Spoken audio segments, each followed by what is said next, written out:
ಓಂ ಶ್ರೀ ಬ್ರಹ್ಮದೇವಾಯ ನಮಃ. ಇವತ್ತು ನಾವು ಭಗವದ್ಗೀತೆಯ 18ನೇ ಅಧ್ಯಾಯದ 54ನೇ ಶ್ಲೋಕವನ್ನು ನೋಡೋಣ. ಈ ಶ್ಲೋಕದಲ್ಲಿ ಜ್ಞಾನಯೋಗದಿಂದ ಪರಭಕ್ತಿಯ ಪ್ರಾಪ್ತಿ.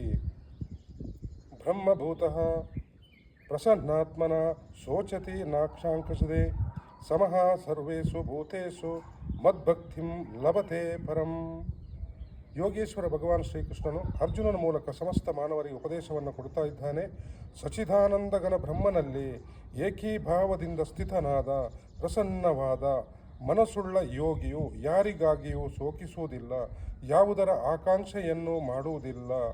ಸಮಸ್ತ ಪ್ರಾಣಿಗಳಲ್ಲಿ ಸಮಭಾವವುಳ್ಳ ಯೋಗಿಯು ನನ್ನ ಪರಭಕ್ತಿಯನ್ನು ಪಡೆಯುತ್ತಾನೆ. ಯಾವುದು ತತ್ವಜ್ಞಾನದ ಪರಾಕಾಷ್ಠತೆಯಾಗಿದೆಯೋ ಹಾಗೂ ಯಾವುದನ್ನು ಪಡೆದ ನಂತರ ಮತ್ತೆ ಏನನ್ನೂ ತಿಳಿಯುವುದು ಉಳಿದಿರುವುದಿಲ್ಲವೋ ಅದನ್ನೇ ಇಲ್ಲಿ ಪರಾಭಕ್ತಿ, ಜ್ಞಾನದ ಪರಾನಿಷ್ಠೆ, ಪರಮಸಿದ್ಧಿ ಇತ್ಯಾದಿ ಹೆಸರುಗಳಿಂದ ಹೇಳಲಾಗಿದೆ.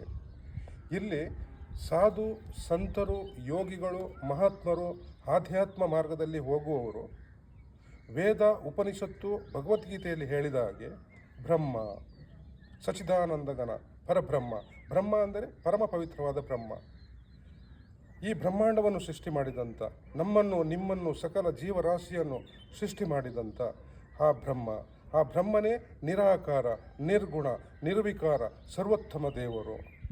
ಈ ಬ್ರಹ್ಮನನ್ನು ನಾವು ತಿಳಿದು, ತತ್ವಜ್ಞಾನದಿಂದ ತಿಳಿದು ಆ ಬ್ರಹ್ಮನಿಗೆ ಶರಣಾಗಿ ನಾವು ಭಕ್ತಿ ಸೇವೆಯನ್ನು ಮಾಡಬೇಕು. ಇದೇ ಪರಭಕ್ತಿ. ಎಲ್ಲರಿಗೂ ನಮಸ್ತೆ.